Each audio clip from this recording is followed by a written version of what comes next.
Plaza, named after George Bannerman Dealey, is located at the west end of downtown Dallas, Texas. It is here that the 35th President of the United States, John Fitzgerald Kennedy, was assassinated on November 22, 1963.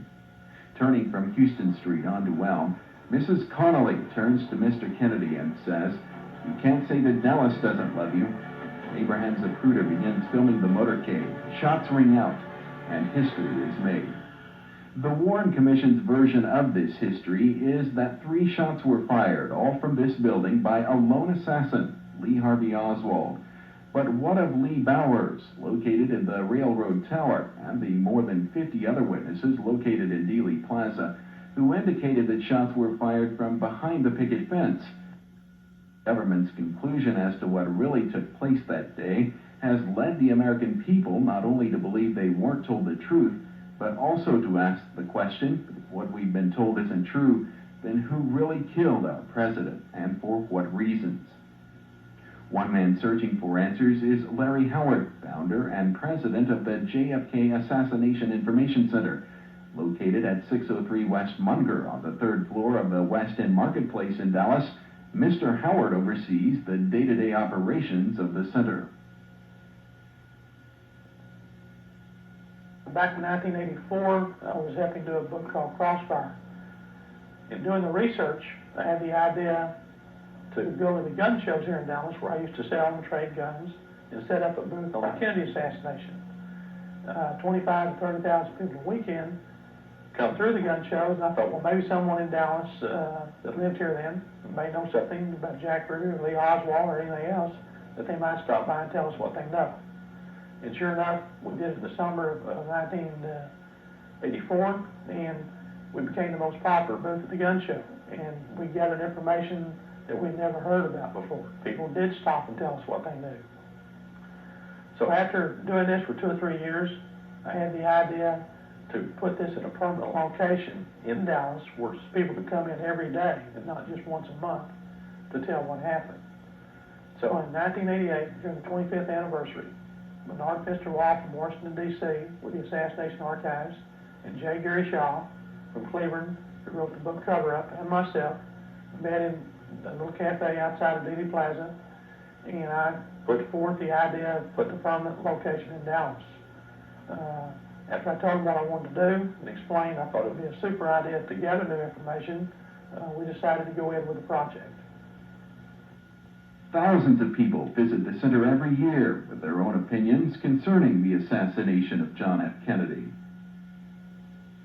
My name is Alicia Esslinger, and I go to McKinney High School in McKinney, Texas, and I'm interested in the John F. Kennedy assassination case simply because I think that if we find out what happened then, we can possibly uncover any other conspiracies that might be going on in the government. I think that the assassination was mainly conspired by the government of the United States, and I think that Lyndon Johnson was the head guy, the main person involved. He's one of the people who wanted to knock John F. Kennedy off along with the CIA. I think that if the mafia had any part to do with it, that it wasn't very much, because the cover-up that was done in the United States could not have been done that way if it was a mafia cover-up. I'm Harley Schlanger from Houston, Texas. I've been interested in the Kennedy assassination for years. I think it's absolutely critical that the files be released, that all the files be brought out, because my biggest concern is that there's been a continuity of activity by a secret government.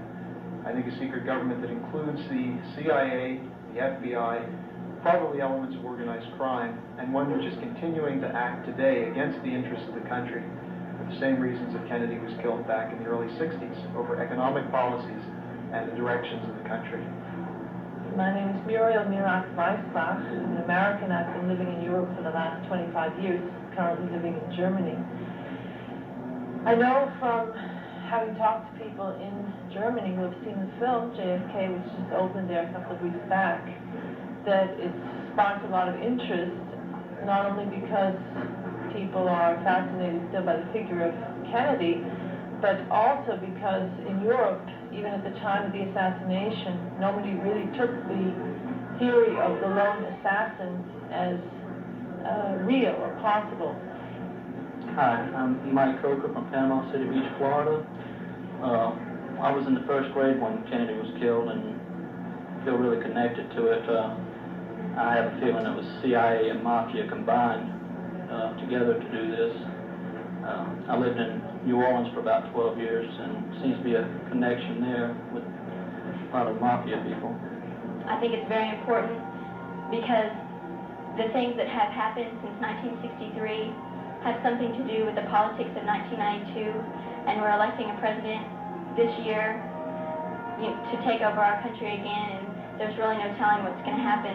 Although I was in the U.S. when the assassination took place, I was in Europe immediately after that, 1965. And I know that through the period of time leading up to 1969 when Garrison had his famous trial, that the Italian and German political scene was dominated by discussion of the assassination from the standpoint of a conspiracy.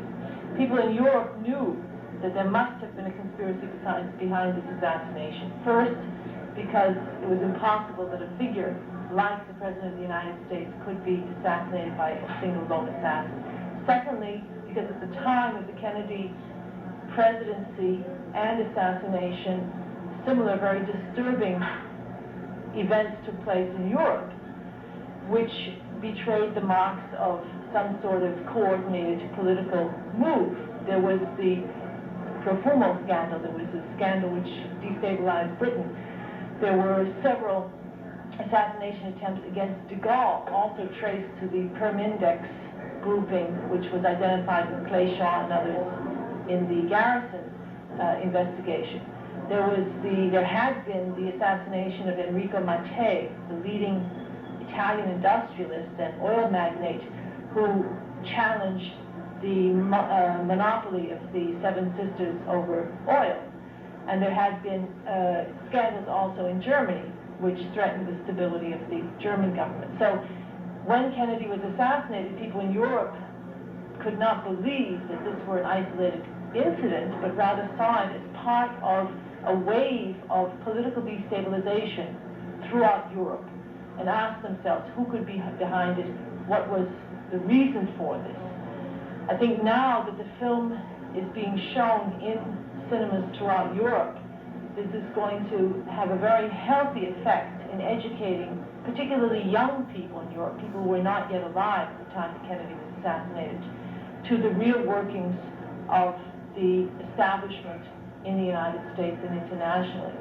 I might also add that because Kennedy's assassination was not the only one, but was followed by that of his brother, by Martin Luther King, by so many others, and worldwide, Indira Gandhi, Rajiv Gandhi, and so on and so forth, that people have grasped the fact that assassination of political leaders is a tool in the hands of very powerful elites.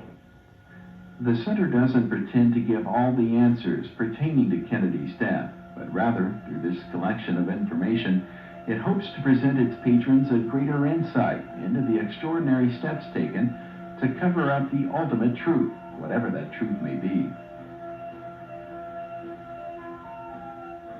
Questions visitors are confronted with include: did Lee Harvey Oswald kill President Kennedy? Did Oswald kill police officer J.D. Tippit? Was there a link between Oswald and Jack Ruby? How did nightclub owner Jack Ruby know the time of Lee Harvey Oswald's transfer from the Dallas City Jail? And how did he gain access to the basement of the Dallas police station? Finally, was there a second or look-alike Oswald impersonating the real Oswald? While the debate of a second Oswald continues, there is no debate concerning the manipulation and destruction of the medical evidence. In a case involving a shooting death, often the medical evidence is the primary factor in determining the number and direction of shots fired. Due to the destruction of the medical evidence in President Kennedy's case, it must be considered unreliable. Authentic items displayed at the center include a portion of the picket fence from the grassy knoll, the door from Jack Ruby's apartment, the handcuffs used to restrain Ruby after the Oswald shooting, a table from the lunchroom of the Texas School Book Depository, and the handwritten letter by Jack Ruby implicating Lyndon Johnson in the assassination. Also included is a 42-minute film shown in the center's private theater.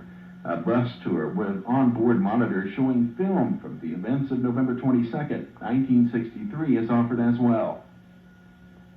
Departing from the West End Marketplace, the bus follows the route of the President's motorcade through downtown Dallas. Guests are given a 20 to 30-minute walking tour of the assassination site. Leaving Dealey Plaza, the bus travels to Oswald's rooming house, J.D. Tippett's murder scene, and Jack Ruby's apartment. Concluding this section are an inside look at the Texas Theater where Lee Harvey Oswald was arrested, and Lee and Marina's house, site of the alleged backyard photos.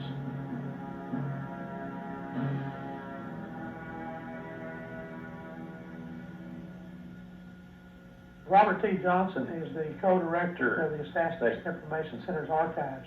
His job is to monitor the papers daily, cut out any new information on the JFK case, plus go back to the year 1963 and cut out all the old articles in the papers. Also, file them, retain all the books in the case in the magazines here in the archives. Robert also handles the counter and talks to the people as they come in and answers any questions on the case. Robert is an asset to the center. My name is Robert T. Johnson. I'm the co-director of the Archives and Research Department of the JFK Assassination Information Center. Among the many tools we have for research are the periodicals and books that we have. We have over 250 books relating to and or about the assassination. We also have most of the magazines that were available at that time, including the Lifetime, even the Paris Match. All these magazines give us some information that we might not have had before, and they're excellent research tools. In addition to that, we also have most of the major newspapers, especially those from the Dallas area, from around Texas, and also from different parts of the country and world. And these are important because they give us information pertaining to the assassination from different people's points of view. And they're excellent for our research materials also. All these things are important because we have people coming in wanting additional information, give us a source for that, and also for our own research because we're looking into the assassination and we're trying to find out who did it. These are just a small portion of the files that we have available. They range from everything from the single bullet theory concerning the single bullet that the Warren Commission said went through both John Conley and John F. Kennedy. We also have information pertaining to the researchers, specifically Robert Groden, for an example, who's still doing research and also worked for the House Select Committee. We have information pertaining to most of his work. We also have information concerning those who possibly might have been involved, and these include people like Carlo Marcello, Santos Trapacante, and other people. In addition to that, we also have files pertaining to the investigative agencies, particularly the Warren Commission and the House Select Committee. And we have examples of their work, some of the items they found and some of the items they didn't find. We also have information pertaining to the other person killed at that time. That was J.D. Tippett, and have information pertaining to his background and other things that might pertain to other people involved. In addition to that, we have information about some of the strange people that were around Dealey Plaza at that time, including the Three Tramps and also the Umbrella Man. Altogether, we have over 40,000 documents so far, and most of them pertain to some phase of the assassination. And hopefully by collecting all of these and having a source for them, in case we need to look back on them, and they'll be readily available to all researchers who come by and who call us and want additional information. Included in these files is information provided by people such as LBJ's former mistress, Madeline Brown. I had a son by Lyndon, Stephen Mark Brown. He was born December the 27th of 1950, and Stephen passed away on September the 28th 1990. I was told that H.L. Hunt and R.L. Thornton, the great white father of Dallas, the banker that owned the Mercantile Bank, watched the motorcade go down Main Street. The windows open wide, and as John Kennedy passed the building, he looked up and he waved at H.L. Hunt. And then the car tube back, of course, was Lyndon Johnson and Lady Bird. And Lyndon looked up and he took his Resistol hat. He wore Resistol, not Stetson. And he waved at H.L. Hunt, and he also made a V for Victory sign. And I was told H.L. turned around and he said, well, that Irish mafia son of a bitch won't be here very long. And of course, President Kennedy was assassinated about 5 minutes later. I asked Lyndon Johnson about the assassination way back in 1963, and he told me at the Driscoll Hotel on New Year's Eve that it was the oil people and the CIA. I was concerned because Jack Ruby had said that he was responsible for the assassination. And at that time, when he told me, I put the assassination to rest. I firmly believe that it was the oil people and the CIA. Are the answers to who was behind the assassination still in Dallas? The JFK Assassination Information Center is currently involved in trying to get the investigation reopened in Dallas. An ongoing petition currently numbers over 20,000 signatures from individuals all across the United States.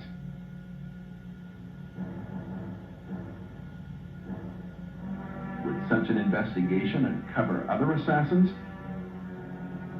Mr. Howard tells of evidence of another gunman in Dallas. Investigating the John F. Kennedy assassination is certainly very complex, and it's the greatest murder mystery of the century and the biggest cover-up in the history of the world. And we've all said, sitting as a group, probably the only way we're going to solve this case is not reading all the books and the newspapers, that someone's going to walk in the front door and tell us what happened.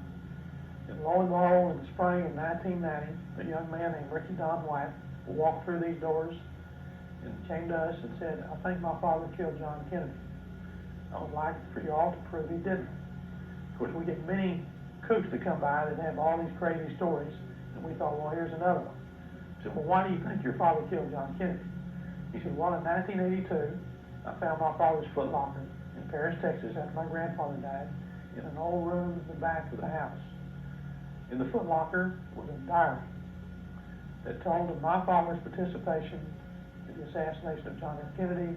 My father's code name was Mandarin, and the other two gunmen were Saul and Lebanon. And as I read further, it also stated my father killed a police officer on 10th and Patton. Not saying an officer ticket, just a police officer.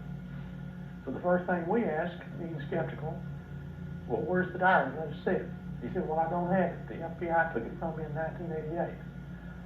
So our first thoughts were, well, here's another kook. I said, well, what else do you have? He said, well, my father left on the same ship that Oswald did for the Philippines, and sure enough, he had documentation that proved that. My mother worked for Jack Ruby, and lo and behold, he had a picture of his mother and Jack Ruby together. And he said my father joined the Dallas Police Department in October 1963. Later, in a lecture in the Penn Jones Theater, Larry elaborates further. And then we really got excited. And he said my father had photographs of things that no one else had pertaining to Chase. When his father died in 71, in 1975, someone broke into their house in Paris, Texas, where they had moved to. Two men stabbed his mother with an ice pick and stole only the assassination material. They were arrested in Phoenix, Arizona. The police found this stuff on the assassination. They called the FBI. The Dallas police were called in, the Paris police. And the FBI comes in, they get to looking through these photographs. On Friday night, when Oswald was arrested, they found two photographs in Irving, Texas, of him in the backyard on Neely Street with a rifle, a communist newspaper, standing with a pose and a pistol on his side. It incriminated him totally to the assassination because these were the weapons supposedly used. There was a picture of him posing the rifle this way and one this way. Well, lo and behold, the box of material that the FBI took from these guys in Phoenix had a third backyard photograph, a different pose that no one in the world had ever seen. So So now Roscoe White has a third backyard photograph of Lee Harvey Oswald. So we started adding all these things up. There's things you can't deny here. This is hard evidence that his father was involved. Larry tells of further evidence of Roscoe White's involvement found by his son, Ricky Don White. He gets his flashlight looking back there and something shines back at him from the very back to where the add-on was added on to the whole house. He climbs up in the attic and crawls on his hands and knees, and behind a piece of plywood sticking out about that far was a steel, metal, aluminum container, round with a hermetically sealed top on it. It was from the Navy. It's what they used to carry pistols in, so they wouldn't rust. He got it down, said he was shaking, and tried to open it, and he couldn't open it. It had been on there too long, been in the fire, been there since 1970. So he got in his blazer, bypassed us here, went all the way back to Midland, Texas, got there at daylight. Didn't tell his wife he found it there. Let her take the kids to school. Then while she was gone, he sat in the living room floor, got a crowbar, and he opened the top of this container. And inside the container, in 2 pieces of plastic, were 3 old decoded cables to his father, the orders to kill John Kennedy. Remember now, he told us in the diary that his code name, in the journal, that his father's code name was Mandarin. Well, he didn't have a journal, okay? And that he worked with some type of rifle program. Well, as you read the cables, the first cable said, forget about foreign assignments, destination Dallas. Code name Mandarin, just like it said in the journal. At the bottom of the cable, it said RE rifle, and then XXX destroy. That was the first cable in August of 63. Then he had one September of 63, Dallas destination chosen, hide within the department, which meant the police department. So he got a job with the Dallas Police Department. And then the last cable was December of 63, and it said, stay within the department.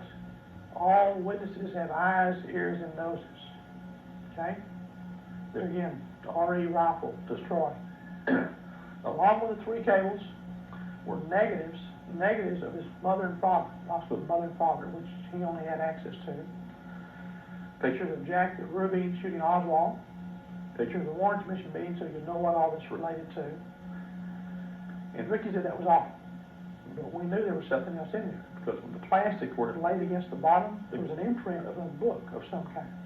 We could see like dictionary on there. He said, well, I'm ashamed to show it to you, or anybody. I said, well, if you don't want to, don't do it. He said, no, I made up my mind. And what it was a green book about this big, and it was a shorthand dictionary. And his father had taken it and started at the back of the book upside down and writing in the book.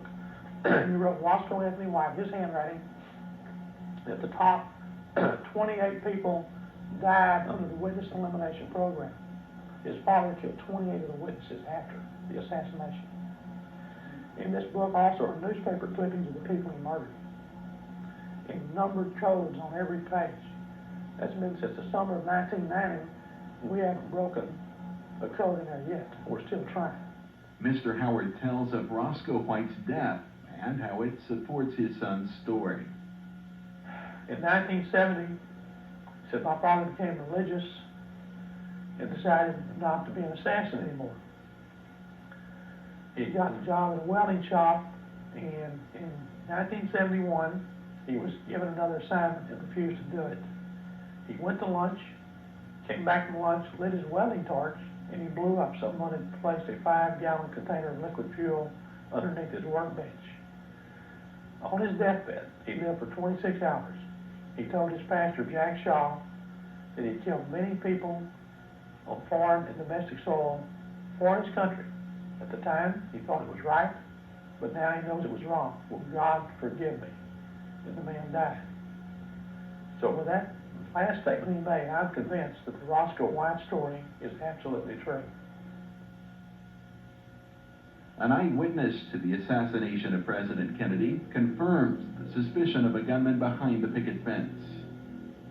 Mr. Hoffman was on his way to the dentist when he remembered that the president was to pass through Dallas. Parking his car beside the road on Stemmons Freeway, He climbed up to this point to see if he could catch a glimpse of the president as he passed. In 1963, these trees did not block the view, and Mr. Hoffman could see the parking lot area clearly. Ed Hoffman tells what he saw that day. The man standing here had a blue coat and cap on. He was standing here looking out. As the president's motorcade passed by, he started to bend down. I thought he was trying to light a cigarette, but actually he bent down and picked up a rifle and took a shot at the president. When he turned around, I saw very clearly a brown rifle. The man started to walk this way. He gave the gun to another man across the track.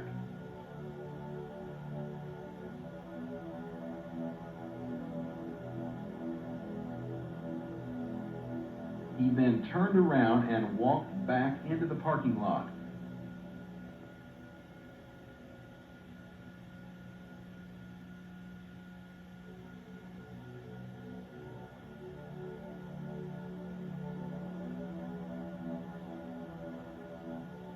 The man showed identification to a police officer who had jumped over the fence and then continued walking in this direction.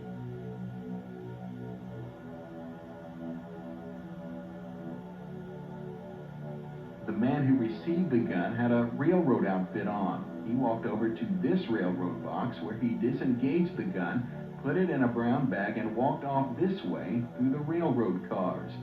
He hid the gun in one of the cars. Allison Randolph interprets as Mr. Hoffman tells what happened next. I pulled my car around here, and there were so many people here that there was nothing I could do about it. And so I tried to come around this way, but the FBI were there, and I tried to talk to my uncle, and I wasn't able to, so I went and talked to my father. And he tried to call my uncle, but there was a freeze in the line, and so we had to wait until Thanksgiving Day. And I talked to my uncle about it, who's a lieutenant in the police department. But my uncle was very surprised, and he told me not to tell my story because he was afraid for the family. But there were other strange things that happened in Dealey Plaza that day, as Larry Howard explains. The model we're about to show you is a scale model of Dealey Plaza as it looked in 1963. The exact model that you're going to see was the one used in the movie JFK by Oliver Stone. As we go to the first point to be made of what happened in Dealey Plaza, there's an epileptic that had a seizure on the corner of Elm and Houston. As you see, there's an ambulance there, ready to pick up the man that has fallen in the street. Aubrey Wright was the ambulance driver who picked up this man and took him to Parkland Hospital. That morning of the shooting, we were in the process of trying to see this motorcade when we got a call from the Dallas Police Department over our police radio that we had a patient who had an epileptic seizure at the corner of Houston and Elm Street. When we got there, the Dallas squad was already there, and the man who was supposed to have an epileptic seizure was calm. It didn't appear he was having any type of seizure or any illness that would indicate he was having a seizure. He did have one small spot on his head where it looked like he might have fallen on the sidewalk there. We picked the patient up, and not knowing, whether he would go into another seizure or what his medical problem was, we went on ahead and run code 3 to Parkland Hospital with it. Aubrey Wright shows Larry where he picked up the epileptic. But one of the strangest parts of the whole deal about the person that we picked up at Dealey Plaza there at Houston and Elm was over a period of time, I'll say probably 2 weeks' time, we had run several bogus calls in that area, 8 to 10 of them in that area, where we would get to the location and would be nobody there. So what we think happened is that whoever set the assassination up wanted to time the ambulance from O'Neill Funeral Home to the corner of Elm and Houston so they could create a atmosphere of confusion, possibility maybe to have the hit team get into position while the seizure was taking place on the corner of Elm and Houston. The epileptic was taken to Parkland Hospital, taken to a room, and then got up and left. Next we have a man in Dealey Plaza standing by the Stemmons Freeway sign with an open umbrella. The sun had come out that morning. It was bright and shiny. He's the only man in Dealey Plaza or woman with an open umbrella. As the car moves down Elm Street, approaching the Stemmons Freeway sign, Kennedy is shot, but not fatally. As he gets close to the Stemmons sign, the umbrella man pumps the umbrella up and down from the bottom of the sign to the top, possibly being a visual coordinator for the hit team. As the car approaches the umbrella man, another shot rings out, and Kennedy is hit in the throat. Next, we have a man within 10 feet of the umbrella man, standing there on the sidewalk. As the car approaches, he has a beret on and dark complected, and we call him the Cuban. After the car passes the umbrella man, Kennedy is shot in the throat, but yet he's still not mortally wounded. So the Cuban raises his fist in the air, and then another shot rings out. This time John Collins hit. After the car moves on, then the headshot is made, and the car speeds away to the hospital.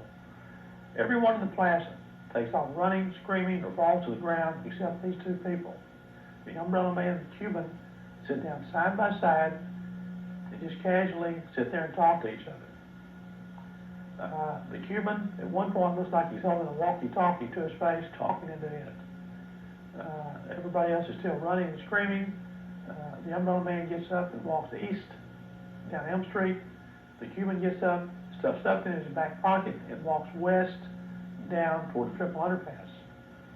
We found in the last 6 months a picture of the Cuban at Parkland Hospital leaning on Lyndon Johnson's car. And as of yesterday, the young man came in and brought a picture from left field of the Cuban leaning on a fence within 10 feet of John Kennedy. Next, we have a dress manufacturer named Abraham Sabruder and his secretary, Marilyn Sisman. They're standing on a concrete pedestal on the upper part of the plaza in a perfect location to film the motorcade. That morning, Sabruder came to 501 Elm Place, where his office was, and had forgot his camera. And the secretary, Marilyn Sisman, told him, "You need to get your camera, the president's coming back." So he went back home, got his camera, brand new, came out and stood at that location. He was scared of heights, so Marilyn Sisman stood up and braced him as the motorcade turned from Houston to Elm Street. Mr. Sabruder started filming John Kennedy in the Lincoln car. As the car moved down Elm, the shots rang out, and Mr. Sabruder filmed all the way toward the picket fence until the car disappeared under the Triple Underpass. His film is probably the most historic piece of evidence ever put on tape.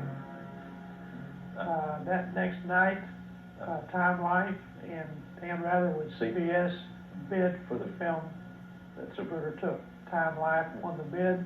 The film was basically locked up for 7 years where the American people cannot see really where the shots came from that killed John Kennedy. There were several railroad workers standing on the railroad overpass that day, facing the motorcade. As the president's limousine came down Elm Street, the shots rang out. Sam Holland and 2 other railroad workers saw a puff of smoke from the picket fence area. After the president's limousine passed below, they immediately ran around to the area where they had seen the smoke. They found muddy footprints, cigarette butts, and mud on a car bumper where someone had been standing by the fence to give them more height. Next, we have the picket fence gunman. Go back to the railroad workers' testimony, a puff of smoke, muddy footprints, mud on the car bumper at the picket fence area. Jean Hill's testimony, she saw a bright light and movement behind the fence. Mr. Ed Hoffman, the deaf mute, who actually saw the gunman behind the fence and how he disposed of the weapon. And then the Roscoe White story, where he left his journal saying he was one of the assassins behind the fence. And also the House Select Committee, with their acoustical evidence in 1978, said there was at least 1 shot at the picket fence area. Next, we have 3 tramps that were arrested behind the school bus depository, hiding in a railroad car. Lee Bowers, who ran the railroad tower behind the picket fence area, saw these 3 men hiding in the car and called the police. The police showed up, arrested them, pulled them out of the car, and marched them through Dealey Plaza. There were photographers there in the plaza and took pictures of them walking from the school bus depository to the sheriff's office. The 3 tramps supposedly were old tramps. They had on wrinkled clothes, but their clothes were clean. They owned basically new shoes, and their haircuts were fairly fresh. The tall tramp, we basically identified as Charles Harrelson, who killed federal judge Woods in 1982. The old man tramp, some researchers say possibly maybe Howard Hunt. The front tramp we call Frenchie, we have a composite drawing of one of the assassins in the Martin Luther King killing that almost matches him perfectly. In fact, in the moments following the assassination, at least 12 people were arrested in Dealey Plaza, including the three tramps. But confusion wasn't limited to the crime scene. Aubrey Reich was still at Parkland Hospital with the epileptic when the motorcade arrived. He explains the events at Parkland. And while we was waiting there at the meeting desk, several men come running in with guns drawn and screaming, hollering, cursing that they needed gurneys outside right away. And one of the men had told me, which later found out to be a Secret Service man, that they wanted they told me to take the patient off my gurney, that they wanted that gurney now. I refused to do so, not knowing that any, what had gone on or anything. And, so about 15, 20 seconds later, they brought Vice President Johnson in. He was walking, and they took him into minor medicine. He was real pale, and I thought maybe, that was the whole problem, that he had a heart attack again. And so they got some gurneys out to the ambulance dock, and they brought John Connolly in, the governor, and he was really bloody, and it really kind of sunk on us in that something something bad had happened. Shortly thereafter, they brought President Kennedy in on the gurney. He had a coat covered his head, and Miss Kennedy was walking behind him. They was walking very fast-paced towards the major medicine area. And she had blood all over the front of her outfit, her dress, suits that she had on. So we waited, and they finally told us to take our patient on back to major medicine. We took him back and just put him in one of the cubicles back there, and the Secret Service man come up and asked us if we worked for mortuary, and we told them we did. And they told us to go out and put clean sheets on the ambulance cot that we was going to transfer the president to St. Paul Hospital, which is a Catholic hospital, and him being Catholic, I presume that's what they wanted to do. So we went out and put the clean sheets on. They sent Secret Service people out with us, told us not to talk to anybody, not to mention anything that's going on in the back of the room, in the major medical portion of the room. And so we got back to the ambulance, put the clean sheets on, and went back, and they told us to stand by outside the door there. We were sitting there, and one of the Secret Service men come up later on, probably 45 minutes later, and asked us again if we worked for mortuary. We told them we did, work for a funeral home, and they told us that they was going to have a casket. We were going to be transporting the body back to Love Field, be shipped to Washington. I went and called Mr. O'Neill and told him in the meantime somebody else had already called, and Mr. O'Neill was in preparation to get the casket ready, unload it into the hearse and bring it out. We waited approximately 45 minutes for him to get out there with it, and they sent us into the room with President Kennedy to prepare him for to put in the casket. And when we got in the room, he was laying there on the gurney, and he was completely covered with sheet. We pulled the sheets back to see what we had to do, and he had been cleaned up and everything by the nursing staff, so we didn't have to do any preparation except to wait. And I noticed he had a large, what I thought to be a tracheotomy hole in his throat, and asked Miss Nelson, who was standing there, who was the head nurse, I told her I thought it was pretty sloppy looking tracheotomy, rugged looking and everything, and she indicated to me that that was a bullet wound, and that was the only bullet wound that we saw. When we was waiting for the casket, they had to wait for a priest to come in to do the last rites. There was not a Catholic priest at the hospital. So they would bring the priest in to do the last rites before we could load him up in the casket and take him out. And Miss Kennedy come in the room, and she took her wedding ring off, tried to slip it over his finger, and she Of course, his finger was too big for the ring, so we got some lubricant jelly from the cabinet up there and put the jelly on his hand so she could slip it up further, and she reached down and kissed his hand. And then the priest come in and administered the last rite. In the years following the assassination, there have been 2 government investigations into President Kennedy's death. In 1964, the Warren Commission released its findings. The commission found that there were 3 shots fired, and that all 3 shots came from the southeast corner window of the 6th floor of the Texas School Book Depository. They further found that one of the 3 shots missed the presidential limousine entirely and struck the curb on the south side of Main Street, injuring bystander James Tague. According to the commission, another bullet entered John Kennedy's back, exited his throat, went on to enter John Connally's back just below the shoulder blade, exit his chest, smashed through his wrist, and finally lodge in his left thigh. This bullet has come to be known as the magic bullet. The third and final shot, as seen by the Warren Commission, struck the president in the back of the head. The conclusion of the Warren Commission is that Lee Harvey Oswald, acting completely alone, murdered John F. Kennedy. 15 years later, the House Select Committee on Assassinations would find that the 35th President of the United States was probably killed as the result of a conspiracy. The committee concluded that 4 shots were fired, 3 from the direction of the school book depository, and a 4th, which missed the motorcade entirely, came from behind the picket fence on the grassy knoll. The magic bullet remains today as a part of the official government's version of the assassination. Larry Howard tells how he believes the murder was carried out. My personal opinion is that the first shot came from the 6th floor school depository window on the east end of the building, where supposedly the alleged assassin Oswald was supposed to be. I shoot the Tacker-Connell rifle all the time. About half the time, the headspace is so bad on the weapon, the brass shell casing explodes. And when that happens, the bullet loses velocity and direction. So instead of the first shot hitting Kennedy in the back of the head, we wouldn't be here today if that had happened. It dropped and hit him in the back and went in about this far. This is a doctor that Bethesda, Maryland said they could put their finger in his back only this deep.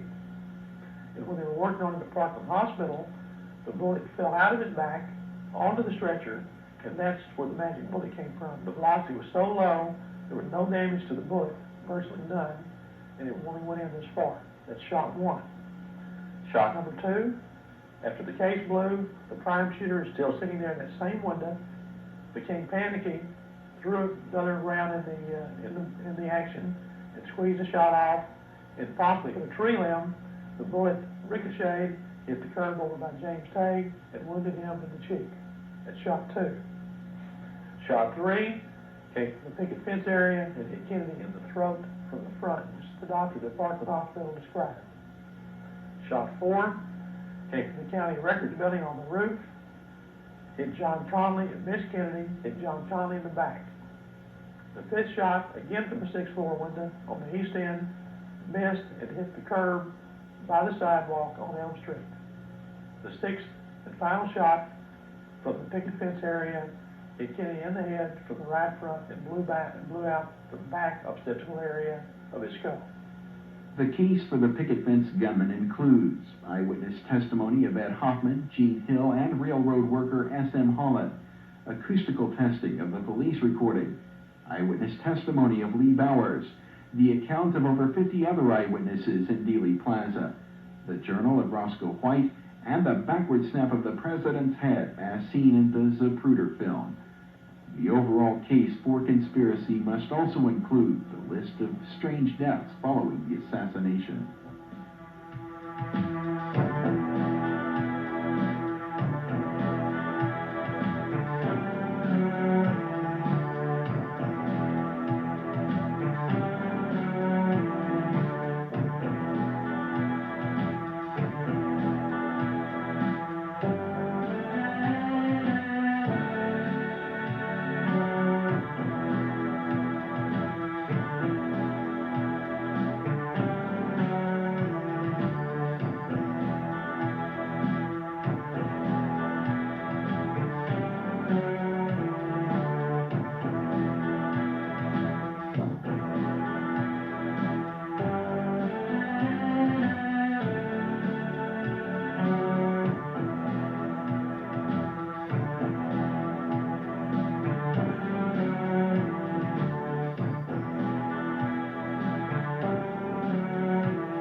As president and co-director of the JFK Assassination Information Center, I would like to thank you for taking this video tour of the exhibits here at the center and also the tour of Dealey Plaza. I would like to challenge David Bellin, our inspector, and Gerald Ford of the Warren Commission to come to Dallas, to come to my center, and stay in these exhibits for at least 2 hours, and then tell me, looking me straight in the face, that it was not a conspiracy, and it was not covered up.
In the end we'll find the truth will be told somehow, and the search for the truth begins right here and now.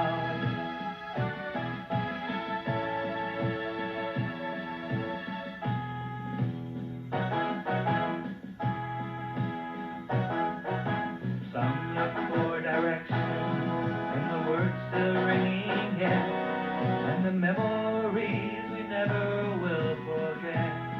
Torch has been passed to a new generation of Americans on power by riding the back of the tiger, ended up inside. A few generations have been granted the role of defending freedom in our national day. Some look to find meaning in one dark November day, and the memories that still won't go away.